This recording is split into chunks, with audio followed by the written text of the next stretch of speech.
اللهم لا علم لنا إلا ما علمتنا إنك أنت علام الغيوب رب اشرح لي صدري ويسر لي أمري واحلل عقدة من لساني yafqahu qawli.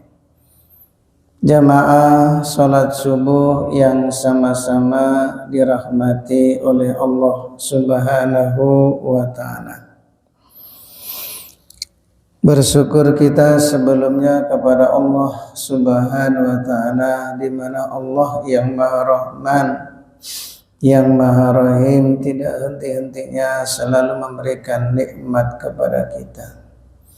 Di antara nikmat yang paling besar yang kebanyakan manusia melupakannya adalah nikmat hidup.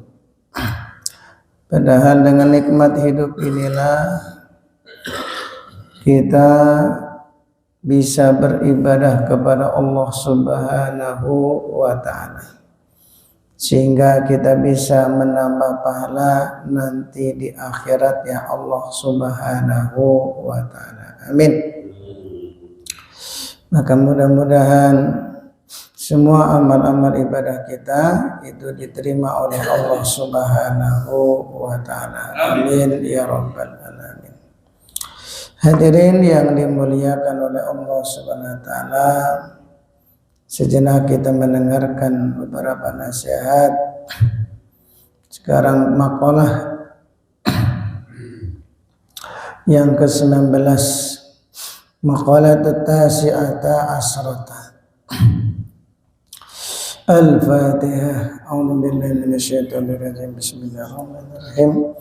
Alhamdulillahirabbil alamin arrahmanir rahim maliki yaumiddin iyyaka na'budu wa iyyaka nasta'in ihdinas siratal mustaqim siratal ladzina an'amta 'alaihim ghairil maghdubi 'alaihim waladdallin. Uhiya ila ba'dil anbiya, telah diwahyukan sebagian para anbiya. Jadi uhiya ila ba'dil anbiya, telah diwahyukan kepada sebagian para anbiya. Apa yang diwahyukan? Ati'ni fima amartuka wala ta'sini fima nasahtuka. Ati'ni, taatlah kalian kepadaku, fima, di dalam apa-apa amartuka yang aku telah perintahkan kepadamu. Ini wahyu yang pernah diberikan oleh sebagian para anbiya, yaitu a'tini fima amartuka. Taatlah kamu kepadaku fima, di dalam apa-apa amartuka yang telah aku perintahkan kepadamu. Wala ta'sini, dan janganlah engkau bermaksiat kepadaku, fima nasahtuka, apa yang telah aku nasihatkan kepadamu. Imam Nawawi menjelaskan, fima, hendaklah engkau ini taat kepada apa-apa da'autuka yang aku ajak kepadamu, ilama, kepada hal-hal fihi yang di dalamnya as-salahu, kebaikan untukmu. Jadi fima da'utuka ila ma fi shalah, ini taatlah kalian dengan apa-apa yang telah aku ajak kepada kamu di dalam hal-hal yang bisa mendatangkan kebaikan-kebaikan. Wa nahaituka, dan yang aku larang kepadamu, amma fihi fasadu, dari hal-hal fihil fasadu, yang dalamnya ada hal-hal yang bisa merusak. Artinya kalau kita ini mematuhi apa yang telah diperintahkan oleh Allah, fihi salahu, maka kita banyak mendapatkan kebaikan-kebaikan. Kalau kita meninggalkan apa-apa yang dilarang oleh Allah, kita akan terhindar dari segala macam keburukan. Karena apa yang dilarang oleh Allah Subhanahu wa taala, kalau kita melakukannya, fasadu akan mendatangkan keburukan dalam kehidupan kita. Jadi kalau kebaikan itu suatu saat akan mendatangkan kebaikan-kebaikan dalam kehidupan kita. Kalau kita melakukan keburukan, suatu saat keburukan itu akan menyusahkan kehidupan kita. Jadi sebelum di akhirat, di dunia itu kebaikan Allah tampakkan hasilnya sebelum meninggal dunia. Maka kita lihat para kekasih-kekasih Allah, sebelum di akhirat, di dunia Allah tampakkan, yaitu dimuliakan, rezekinya senantiasa dicukupi. Itu orang-orang yang soleh, yang betul-betul taat. Maka belum ada ceritanya orang yang taat hidupnya hina, itu belum ada. Cari orang yang betul-betul taat hidupnya menderita, itu belum ada. Dalam sejarah belum ada. Yang ada orang yang taat itu justru ya akan mulia hidupnya sebelum di akhirat. Sebaliknya orang yang melanggar larangan-larangan Allah, belum ada ceritanya itu ya senang terus bahagia di dunia. Ya, pada akhirnya akan menderita seperti Fir'aun. Kelihatannya awalnya itu ya nggak akan ada masalah. Qarun juga awalnya tidak ada masalah. Haman juga awalnya tidak ada masalah. Ya, lama-lama ketika orang itu meninggalkan amal agama, durhaka kepada Allah, pada akhirnya Allah hinakan sampai ke akar-akarnya. Ya, Fir'aun hina selama-lamanya. Itu di dunia, belum di alam kubur, itu dimasukkan ke dalam sijen. Ya, apa itu kata ulama, di dalam perut bumi. Ya, belum di neraka itu, di kubur aja disiksa sampai datangnya hari kiamat. Masya Allah, naudzubillah ya. Yang awalnya kelihatannya jaya, sukses, tapi karena meninggalkan amal agama akhirnya menjadi hina.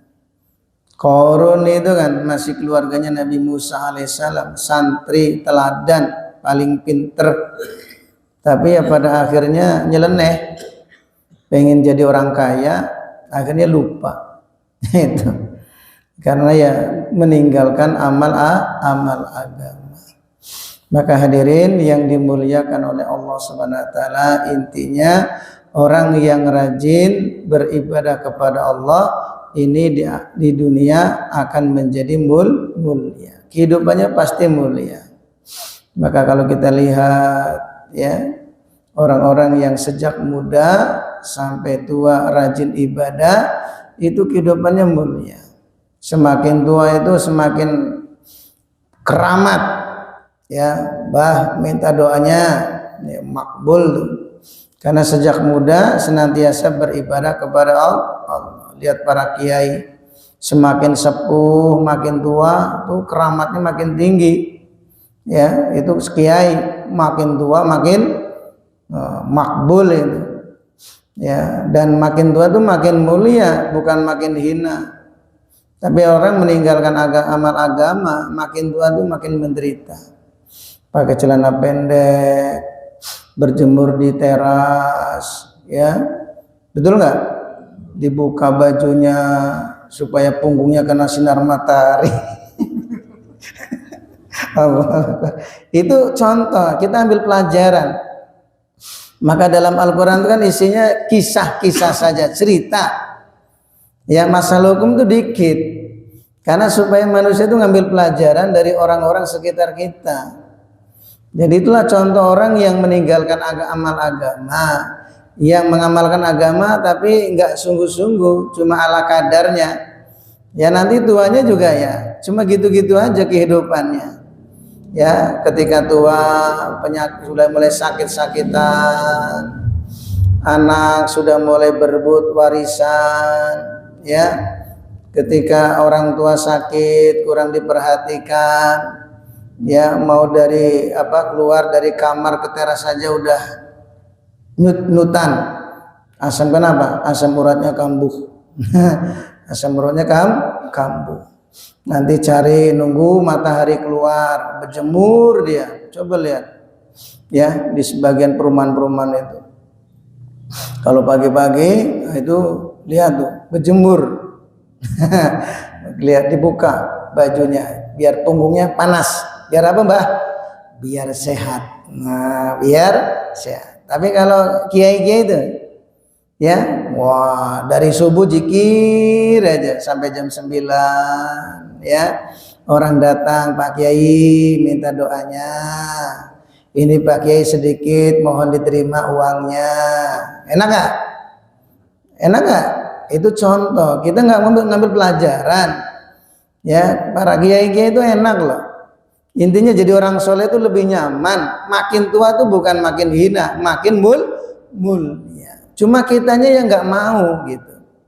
Karena ini kan namanya amal agama kan kepada siapa saja, baik orang kaya, orang miskin, tua, muda, orang sempurna, cacat. Karena amal agama ini kan lebih mudah ketimbang orang belajar sepeda. Betul nggak? Belajar sepeda tuh harus punya kedua mata, bisa melihat. Betul? Kalau orang belajar sepeda matanya buta, ya dijamin. Dijamin apa? Nah, nyungsep. Orang belajar sepeda harus punya kedua tangan, punya kedua kaki. Kakinya cuma satu, bisa nggak Baceng? Baceng, bisa nggak kira-kira? Nggak bisa ya? Nah, nggak ada Baceng. Ya, jadi kalau orang itu belajar sepeda, kaki cuma satu atau tangannya cuma satu, coba nanti dari sirkus. Jadi sirkus itu kalau bisa, susah. Tapi kalau amal agama, orang cacat nggak punya kedua tangan bisa, betul? Nggak punya kedua kaki bisa, nggak punya kedua mata nggak bisa melihat bisa, bahkan bisu pun masih bisa. Berapa banyak orang yang hafiz Al-Quran kedua matanya buta? Berapa banyak orang yang hafiz Al-Quran yang cacat kedua tangan kakinya nggak normal tapi hafiz Al-Quran, mulia hidupnya, mulia walaupun cacat. Inilah hebatnya amal agama, lebih mudah daripada orang belajar sepeda. Cuma kitanya yang dikasih mulia nggak mau, pengennya ya amal agama ala kadarnya, yang penting fardu. Ya kalau fardu ya silahkan, cuma nanti derajatnya berbeda. Yang kedua masalah maksiat, jangan sekali-kali kita bermaksiat kepada Allah. Apa yang Allah larang kita tinggalkan, karena setiap kemaksiatan itu akan menyusahkan dalam kehidupan kita. Hari ini belum terasa, cuma nanti sekian tahun, entah usia kita 40 tahun, kenapa kok saya hidupnya susah? Mungkin ada dosa-dosa kita yang belum diampuni oleh Allah. Atau ketika menginjak 60, kok kenapa kok saya gini ya nasibnya? Oh, jangan salahkan siapa-siapa, ingat ya, mungkin ada dosa kita yang belum diampuni oleh Allah. Syukur masih dikasih kesempatan hidup oleh Allah supaya cepat-cepat bertaubat. Karena namanya dosa itu kalau di alam barzah itu mulai kelihatan. Kenapa? Dosa itu akan berubah menjadi ular. Dosa itu akan berubah menjadi kalajengking. Dosa itu akan berubah menjadi api. Sebagaimana di alam barzah, dosa-dosa itu loh menyusahkan. Orang yang pernah melakukannya berubah menjadi kalajengking, ular, api, dan sebagainya. Dan itu akan menyiksa sampai datangnya hari kiamat. Di dunia juga sama. Dosa-dosa yang pernah kita lakukan kalau tidak diampuni oleh Allah, itu akan menyusahkan dalam kehidupan kita. Bahkan bukan hanya kita, sampai anak keturunan kita pun ikut susah. Nah ini, tapi sebaliknya kalau kita taat kepada Allah, barokahnya bukan hanya kita, sampai anak cucunya pun menikmati barokahnya. Lihat keluarga siapa, Kiai Hasyim Asy'ari, coba lihat pelajarannya dari keturunannya Gus Dur, karena cucunya siapa, Kiai Hasyim Asy'ari. Kiai Hasyim Asy'ari nasabnya sampai Sunan Ampel, yaitu Raden Rahmat, sampai Jumadil Kubro, terus ditelusuri sampai Sidina Husain radhiyallahu anhu, cucu baginda Nabi Muhammad sallallahu alaihi wasallam. Itu dari Bani Quraisy itu. Ya, termasuk siapa itu? Wakil calon kemarin.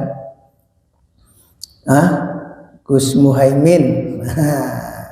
Itu cucunya Kiai Hasyim Asy'ari, masya Allah. Ya kan sekarang tinggal menikmati, betul nggak? Urusan dunia gampang nggak? Gampang nggak? Duitnya banyak nggak? Jangan lihat sekarang, lihat pengorbanan kakek-kakeknya.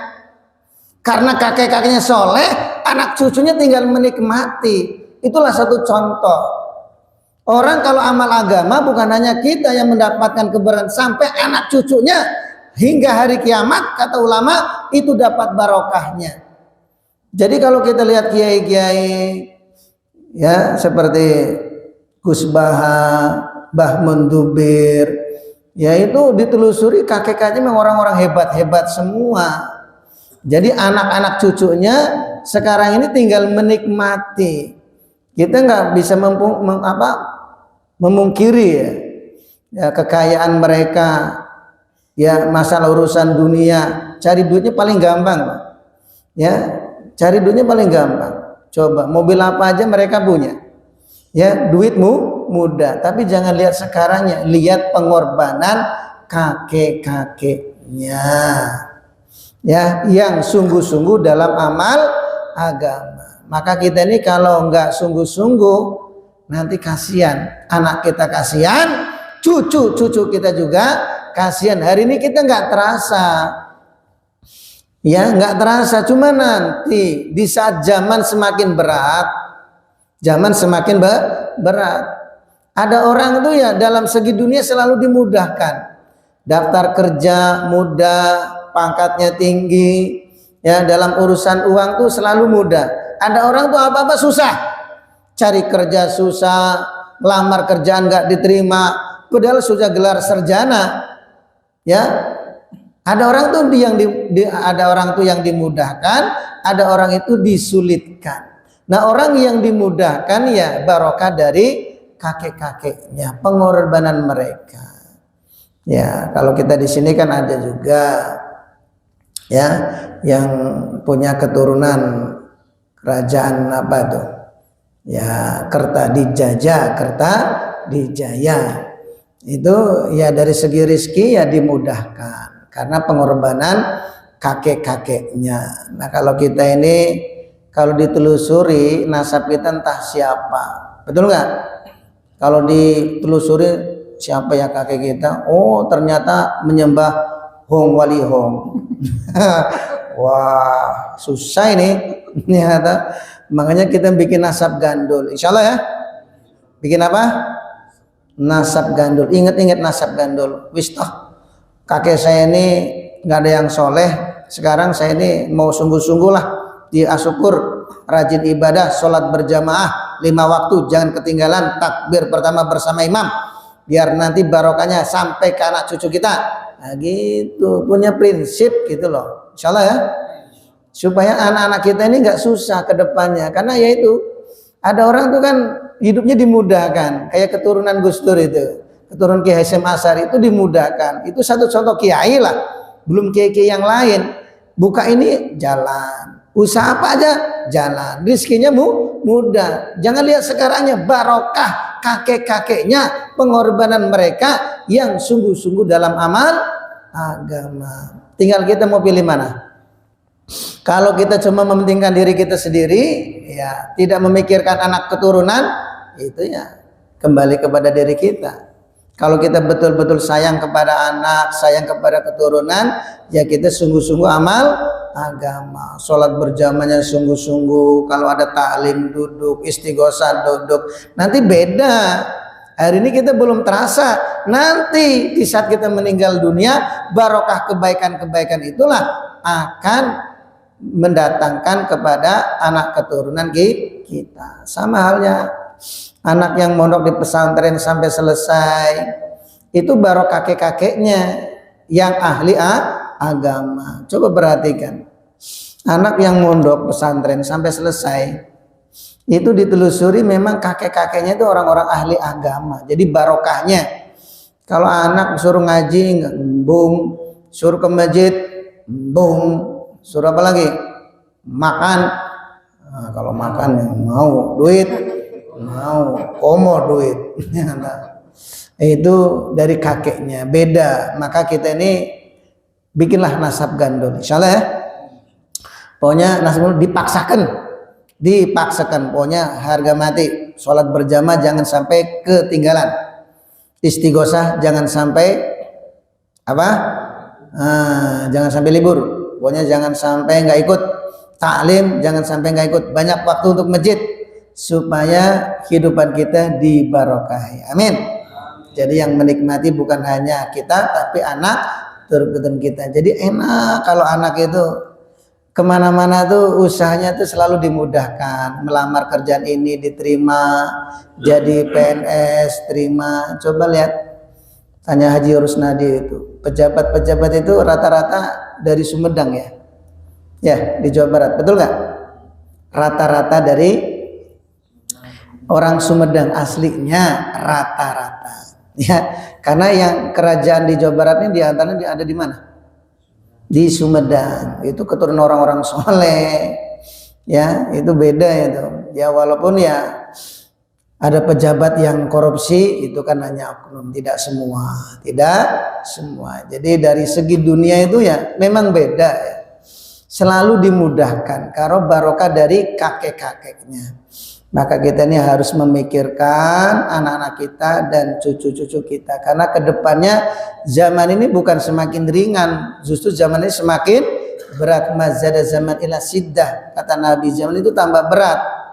Jadi jangan mengira nanti harga beras jadi 10.000, enak banget. Terus harga bensin jadi 5.000, enggak. Memang presidennya kakek kita, Bang. Jadi semakin tahun itu mesti semakin naik, betul nggak? Harga beras nanti semakin naik, minyak semakin naik, apalagi yang naik? Ya pokoknya sembako semua naik. Nggak apa-apa, nggak jadi masalah kalau rezeki kita dimudahkan oleh Allah. Tapi kalau rezeki kita disulitkan, anak keturunan kita disulitkan, kasihan. Ya apa-apa nggak kebeli, apa-apa nggak kebeli. Paling tidak tuh rezeki itu cukup loh. Ya, paling tidak rezeki itu cukup. Ketika mau beli motor ada, beli mobil ada, mau nambah lagi jangan. Mau dikapruk sama orang rumah, Pak. Ya. Ya, itu mah bagaimana takdir aja itu insyaallah.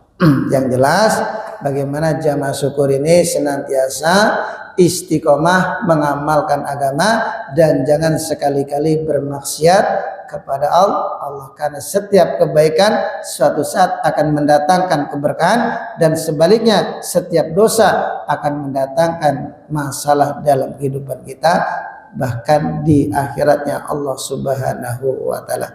Maka mudah-mudahan Allah Subhanahu wa taala memberikan taufik kepada kita bisa mengamalkan amal agama sampai akhir hayat kita. Amin. Subhanallah wa bihamdihi, subhanallah wa bihamdika, asyhadu an la ilaha illa anta, astaghfiruka wa atubu ilaik. Wassalamualaikum warahmatullahi wabarakatuh.